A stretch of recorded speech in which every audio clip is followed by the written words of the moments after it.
Welcome back to It's Not Normal, the podcast, episode 35.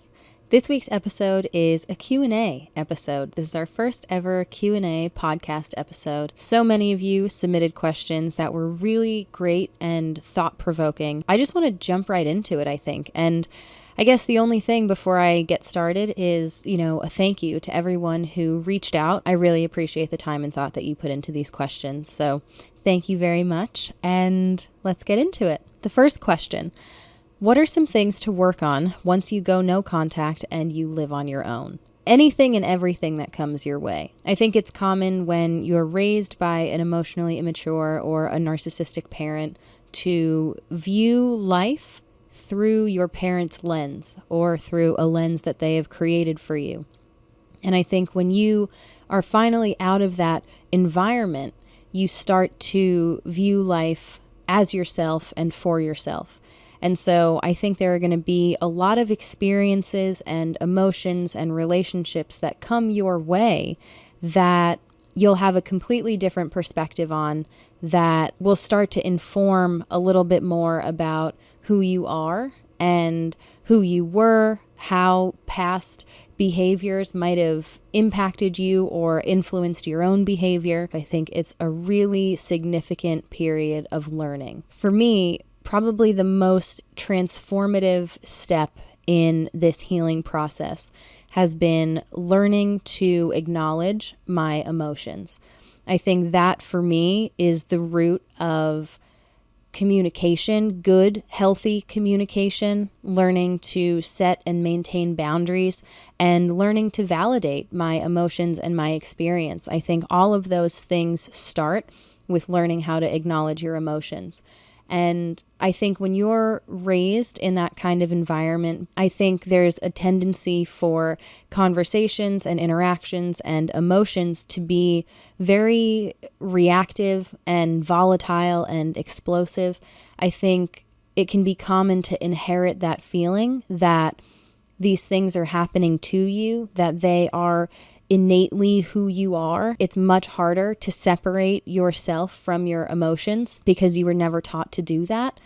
And so I think for me, probably the most beneficial step in learning to regulate my own emotions has been learning to acknowledge them. And then I think you can start to take it one step further, and you can start to ask yourself, okay, well, why am I feeling this? Why did this experience, why did this conversation bring this to the surface for me? Where does this come from?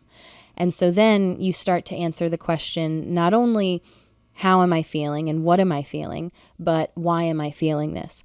And I think understanding the history, I guess the root of that reaction or that emotion allows you, or at least it has allowed me to validate those emotions within myself. When you're raised by emotionally immature parents, I think they expect you to repress all of your emotions, your true feelings, especially if they're negative. And I think that is why learning to acknowledge your emotions can be such a significant and challenging step, especially to start to do those things in adulthood. All right, the next question.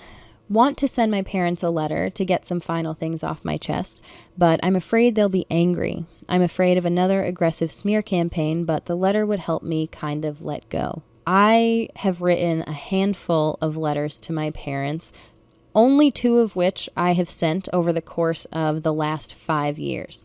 And the first was not long after I moved out in the hopes of patching things up. And the most recent was not long after I got married. The first letter that I sent to my parents was much more emotional. I think at that point, I hadn't yet come to the realization that I alone was not capable of changing my parents' behavior. And so I think when I sent that first letter, I was still in that headspace that if I was able to sit down and write out exactly how I was feeling with really clear examples, and I was able to fully express myself in a really clear, concise way and hand this to them, there is no way that they won't see reason in this. That was my thought process going into it, that I can explain myself, they'll see reason, and we can move forward in a healthy way together. And the difference, I think, between that and my most recent letter was largely fueled by the realization that I had that I cannot change my parents. And just because they carry with them the titles of mom and dad doesn't necessarily mean that our relationship takes precedence or is stronger than whatever they're dealing with on a personal level. And so if they're not willing or ready to acknowledge these unhealthy behaviors or these toxic patterns, if they consistently deny their role in them, nothing that I write is going to change that.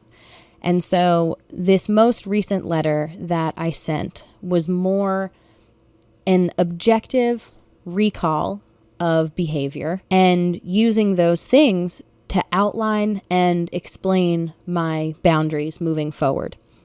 And so I would say, if you're feeling compelled to write a letter to your parents, do it. Absolutely do it.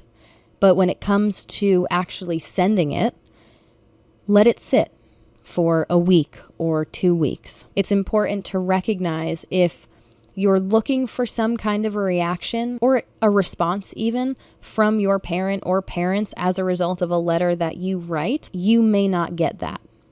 That no matter what you say, it may not change your current situation. It may not make them see things the way that you hope for them to see them.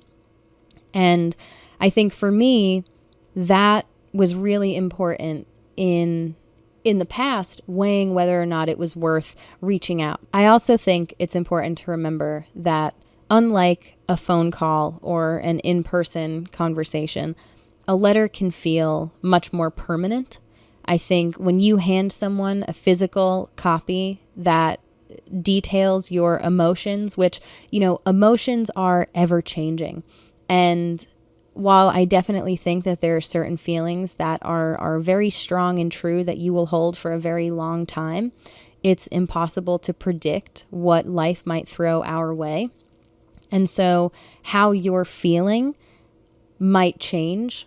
And if you've given someone, especially someone who might be more inclined to deliberately misinterpret what you're saying, it can almost minimize the potential for change and growth for you in the eyes of a parent. I think when you're dealing with emotionally immature parents in general, the idea of change can be difficult to digest. But now, if you've got this physical copy of how you're feeling in the moment, I think regardless of what might change in your life after you send that letter, they still might hold you to that version of yourself. And so my best piece of advice, aside from writing the letter and letting it sit for a week or two before you actually make the decision to send it, is to try your best to be observational rather than emotional.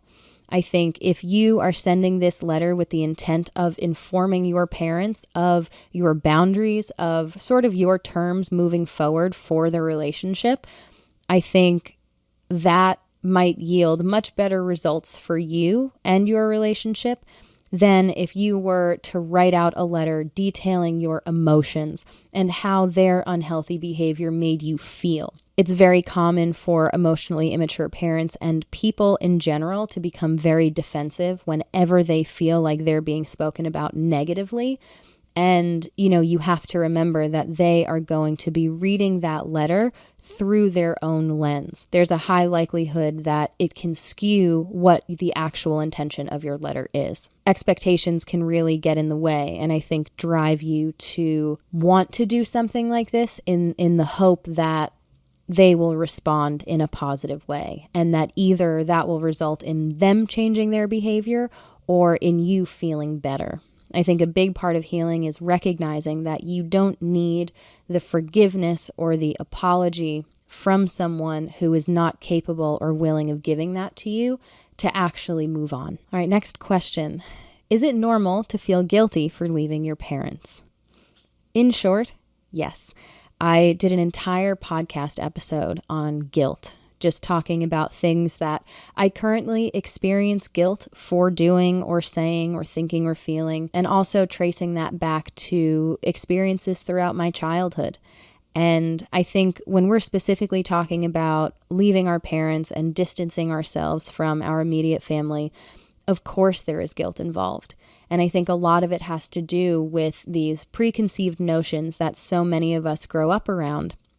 We grow up hearing them. I think they're reinforced by a lot of prominent figures in our lives throughout childhood, which are your parents love you and your parents care about you the most. And everything that they do for you, they're doing it because they love you and they just want the best for you. And so I think when you couple that with this inherent sort of family loyalty that I think is really common to feel in relationships in general, but I think especially with your immediate family, there is a very heavy sense of guilt that you can feel for removing yourself from that dynamic voluntarily. No matter the behavior, the words, the actions that caused you to distance yourself, no matter how hurtful or harmful they were, I think it's still normal to feel guilty. It can be an even more difficult thing when you don't have a support system. I think a lot of times when you're facing something new, let's say maybe you go through a really rough breakup, whether that's a friend breakup or a breakup with a romantic partner, if you have that solid foundation of your family, you can kind of retreat back to them and get that reassurance and that support that can help you to understand why you removing yourself from that relationship was a positive thing to do, and to reassure you that everything is going to be okay moving forward. But I think when the people that you're breaking out of relationships with are your parents, it sometimes doesn't leave you with a very firm, supportive foundation. And so I think it can be difficult to move forward feeling confident in yourself and your decisions when you have to search a little bit harder for that reassurance, even if that comes within yourself. But yes, I think in short, it is normal to feel guilty anytime you break away from your family dynamic. Anytime you even sometimes just view your parents objectively. And, viewing your parents and their behavior objectively is not a form of betrayal. And yet it can feel like that. And I think you can be made to feel like that by your parents when you start to view them objectively. Because I think they begin to fear this facade, this image that they've worked so hard and long to maintain, being dismantled in front of them. And I think more than anything, that is a fear of a narcissistic parent or an emotionally immature parent, is being revealed to be shown as what or who they truly are. And to combat that, I think they'll do anything. I think this is, when we start to get into these different manipulative tactics that parents like this might use to regain control over you. And really, I think what they're trying to regain is your obedience, is your compliance in their behavior. And they might do everything from a really harsh smear campaign, whether that's personal or public, to love bombing and portraying themselves as this helpless, innocent victim. And, I haven't been sleeping for days and I'm sick to my stomach. I can't even get up and go to work because I'm so heartbroken. I think they will try anything and everything under the sun to try to make you feel guilty and to try to get you to doubt your decision, to doubt yourself, and ultimately to go back. And so, of course, I think guilt is a normal emotion. I would definitely recommend going to check out that full episode on guilt for a bit more detail on this. It is episode 17 of It's Not Normal. All right, next question. And I have to say, this was probably my favorite question that I received, because I think it covers a lot of different aspects of healing. And I think it's also very central to being raised by emotionally immature parents and where that leaves you in adulthood. And so the question is, what do I do if I'm still struggling to know my identity that has been stripped by my narcissistic parent? So many of us who were raised by emotionally immature parents, who developed hypervigilance, who were parentified and felt this incredible responsibility to shoulder our family's emotions experience this confusion when it comes to our identity. Parents in that kind of environment will condition you to believe that self-neglect is a noble behavior. Like it's your responsibility to put everyone else first and to experience life through them or through a lens that they are comfortable with. And so they sort of make you feel like you experiencing life for and as yourself primarily is somehow wrong or selfish. And so the idea of getting to know yourself, which I think we can only really do by experiencing things and turning a lot of our time and energy inward, asking ourselves really important questions. How am I feeling? Do I like this? Do I not like this? What do I want to do? I think that is when we're able to start to fill in these gaps. Whether it's a positive, negative, or a learning experience, it will tell you something about yourself if you allow yourself to be at the center of that experience. For so long, I think throughout childhood, for a lot of us, we put ourselves in the back seat voluntarily because we felt like the more emotionally mature person in our parent-child dynamic in that relationship. And so we were consistently, maybe even unconsciously, suppressing a lot of emotions and not giving ourselves time or space for personal growth and evolution. And I think a lot of those things help to develop your identity and your sense of self. I think existing in that kind of environment for so long that is so chaotic, it's so draining and demanding, and it requires consistent attention.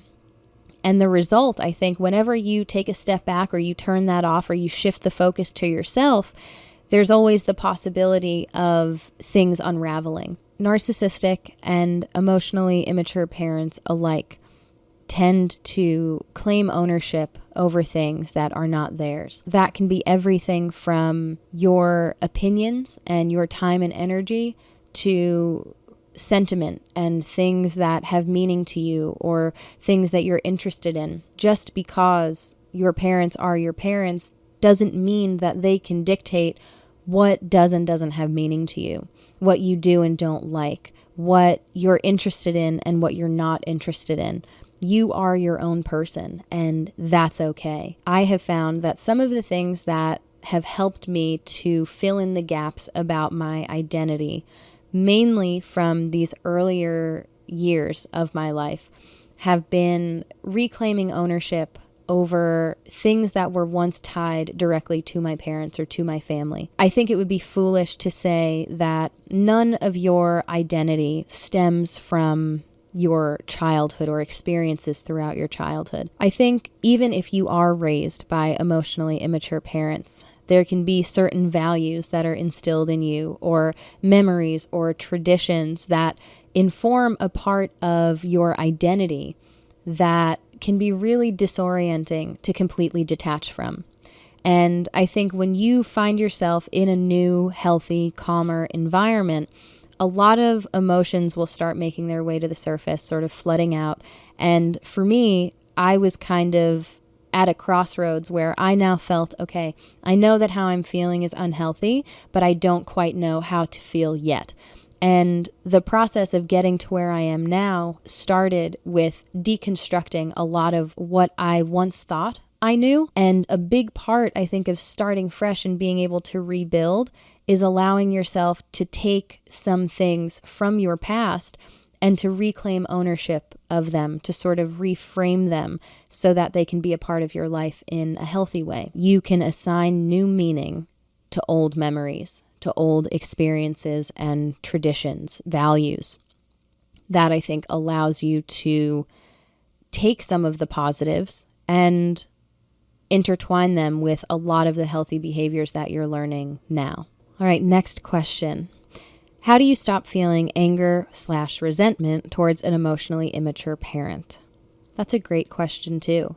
And I think it's important to acknowledge that you can and do sometimes feel very real anger and deep-seated resentment for an emotionally immature parent. I was just thinking about it earlier today, and I had a lot of things on my mind, small little tasks that I wanted to get done throughout the day. And I think part of that comes with the responsibility of being an adult and taking care of yourself. And this thought popped into my mind, which was, I'm angry that for the chunk of time in my life where I was supposed to be free of responsibilities and worry, and really just all I had to do was learn how to be a person and to figure out the things that I like and don't like in a safe environment where my basic needs like food and shelter were being met, where I didn't have to think about those things. I felt angry that so much of that time in my life was dominated by some very real, heavy responsibilities, stress and tension. I didn't feel like I was fully given that childhood opportunity, I guess. And so I think it's important to acknowledge that those are very real feelings that might come up when you're raised in an environment like that. And, the first step for me, I think, is the idea of mentalization. And that's a concept that is talked about in the book that I'm currently reading. And it basically just describes the ability to understand that everyone perceives and experiences reality in a different way. And when you take a step back and you think about life, there are an infinite number of experiences and relationships, conversations that in one way or another shape who you are. They inform your decisions, your reactions, your emotions. And I think recognizing that that is true for everyone. Every person is kind of experiencing life and viewing what's happening in front of them through their own unique lens that has been created over time through these infinite number of experiences is really beneficial in letting go of some of that anger and resentment. And in this book, which is Adult Children of Emotionally Immature Parents by Lindsay Gibson, which I've talked about in the past and I will continue to talk about because it is such an incredible resource for anyone who is healing from emotional abuse. In this book, the author talks about how the first step in achieving emotional freedom is assessing our parents' emotional maturity level. And for me, that has been really beneficial in kind of separating my parents' words and actions from myself and my decisions, the way that I choose to live my life. Because I've been able to recognize that in certain ways, I believe them to be emotionally stunted. I think as a result maybe of their own trauma, their own unresolved trauma, they weren't able to fully develop the emotional maturity that maybe other adults have. And I think a lot of that informed their decisions and their behavior that I was exposed to throughout my childhood. And so I think being able to view your parents objectively and to go into that relationship or even an interaction with realistic expectations based on their emotional maturity level can help you to not feel as triggered, to not carry as much anger or resentment, I think, with you. You're able to start to understand that a lot of these more negative behaviors were much more about them than they ever were about you. And so I think being able to take that step back and remove yourself allows you to not feel those things so personally, because there's an incentive or a motive behind it that is completely separate from anything that you said or did. And, I don't think it's uncommon for adults who were raised by emotionally immature parents to hold a lot of compassion for their parents. I know that, I go through cycles. I think healing and grieving a relationship with your parents, especially when they're still alive, is cyclical. I think sometimes you feel that anger and resentment. I think there are other times when you mourn that relationship and you're sitting with grief. And I think there are also times when you hold a lot of compassion for your parents, especially if you are taking the steps to heal this trauma and to heal from this abuse and this manipulation. You are starting to understand at the very least that there is a world outside of this. You're starting to gain some perspective, and you're experiencing the calm and the direct communication, and you start to see how simple and straightforward and fulfilling and healthy things can truly be. And I think once you start to enter into that phase of your life, at least for me, I've thought about how much I wish that my parents would take those steps so that they can experience the world in a healthy way. I saw something recently on the Raised by Narcissists subreddit, and someone was asking, what has helped you to fully detach? And someone in the comments answered with this really well thought out, sort of thoughtfully written response. And I think it directly ties into this question. And they basically described this idea that for so many of us throughout childhood who were raised by an emotionally immature or a narcissistic parent, we're starved of validation. And so it can be really challenging as we move into adulthood to learn and allow ourselves to validate our own emotions, to validate our life experience, and to feel confident in ourselves and our decisions. And so they described this daily practice of reassuring yourself, of allowing yourself to validate your emotions and your decisions. And that can be anything from taking 10 minutes a day to revisit an old conversation with a friend when you were talking about something and they were reassuring you and, kind of bolstering your self-confidence and reminding you that you made the right decision by putting yourself first, or that you're a good person, to doing a little bit of research on narcissistic characteristics and behaviors, the long-term effects of being raised by an emotionally immature parent. If hypervigilance is something that you developed as a result of being raised in an environment like that, do a bit of reading on that to kind of validate these things for yourself, to prove to yourself that they are real things that are a result of real unhealthy behavior that you endured. I think it's really common to experience self-doubt also. I think when you endure gaslighting so consistently throughout your childhood, it can be really easy to carry that with you in your adult life. And especially once you start to realize your trauma and maybe even speak about it, to start to gaslight yourself. I certainly know that I have experienced those emotions where I've questioned, was it really that bad? Did it happen that way? Was this my fault? Was I just born bad? And there are a few moments that really stand out for me that allow me in these moments of self-doubt to reassure myself, to kind of revisit this experience and see it for what it is so clearly that it leaves me feeling without a shadow of a doubt that I am valid in my emotions and I can feel confident and proud of the decisions that I have made in my life. And so I think this idea, this daily practice of reassuring yourself, can be really beneficial in you learning to validate your emotions. And I think that might lead to a bit of freedom from the anger and the resentment that you sometimes feel, because it is normal to feel angry and to resent your emotionally immature parents for things that they have said or done to you that were extremely hurtful and maybe lasting.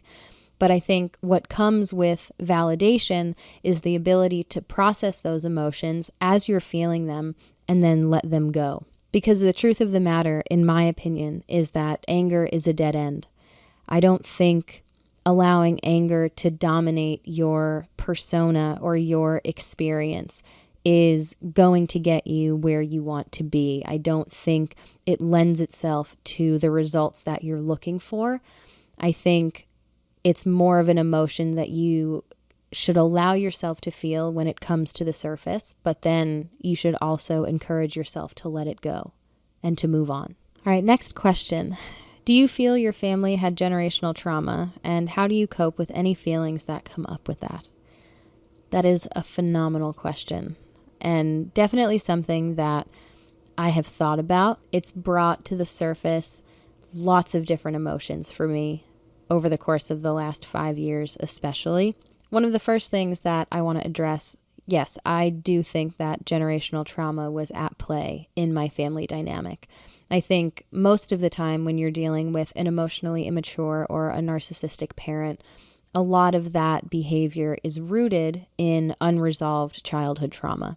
And I don't think these unhealthy behaviors and manipulative tactics are developed or have their roots in a healthy parent-child relationship or family dynamic.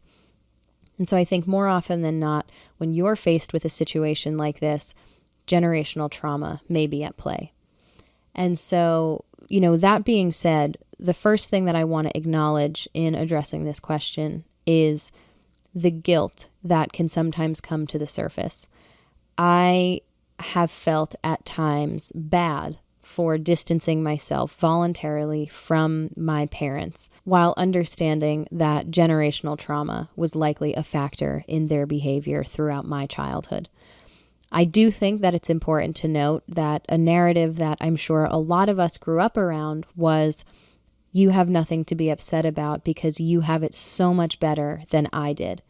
I think there's sort of this toxic positivity that can be preached sometimes, where you're encouraged to never feel bad about anything because there are so many people out there, maybe your parents included, who had it so much worse than you did. And so I think that's important to note as we address the guilt that can sometimes come to the surface when we're dealing with generational trauma.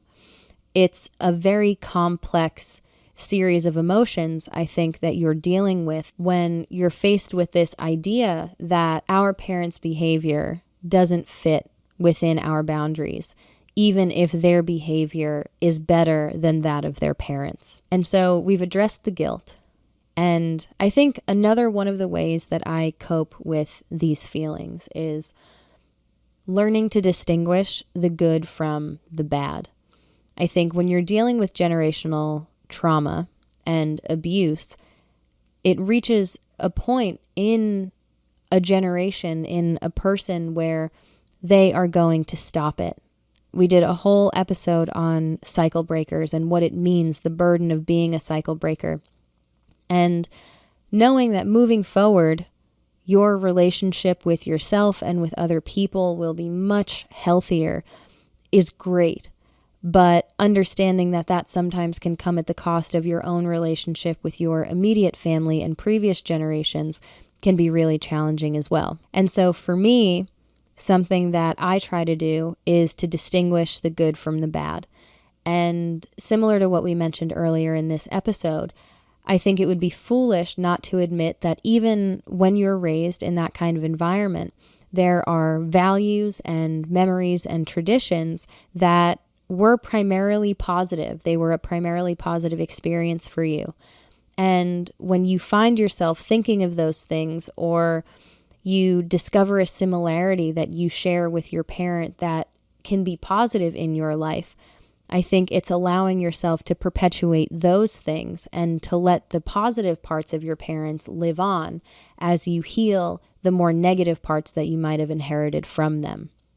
And in a lot of ways, I think, we've talked about how being raised in that kind of environment, you're conditioned to believe that self-neglect is a noble behavior.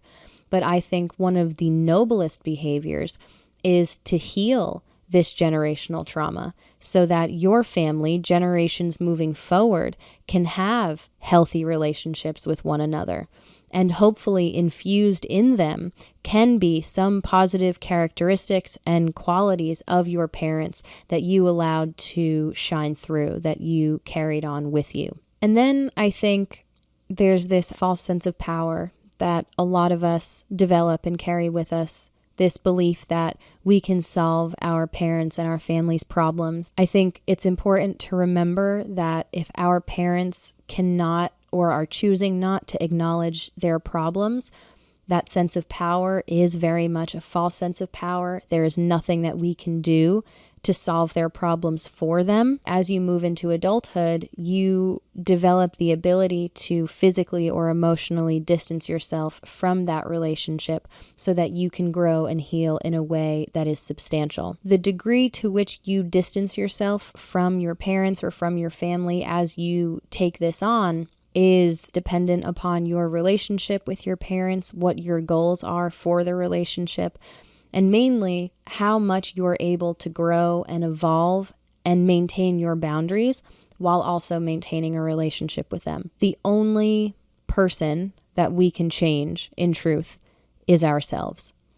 And if we want to end generational trauma, if we do not want to perpetuate the more negative behaviors that we might have picked up on from our parents, or the reactions, the impulses, the trauma responses that we developed as a result of being raised in that kind of environment, the only thing that we can truly do is to heal those things within ourselves. And that will then show through in our relationship with ourselves and with the people around us.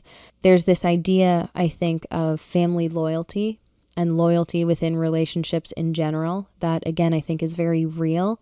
But when we're dealing with a topic as complex as this, I think it's important to remember that it's okay to feel loyal to yourself first, because in that way, you, as a member of that family, can continue to grow a branch of that family that will have healthy communication, that will have an open and honest dialogue, that will treat other people with kindness and respect and empathy. And I think that is a driving force for me, understanding that I cannot change the past and I cannot change other people, but I can change myself and in turn, the future of myself and my family. So with that, I think I'll be wrapping up this week's episode. Thank you so much to everyone who took the time to send in a question or to share a story. I wasn't able to get through all of them today, but I don't doubt that I'll be doing this again. And I'm always thinking of more ways for us to connect more directly so that I can answer the questions that are a bit more specific to you and offer up my own perspective. If you enjoyed this week's episode, please be sure to like this video and subscribe to our channel on YouTube. If you're listening on Spotify, please leave us a rating. I will be back next week with another episode of It's Not Normal, the podcast. Bye.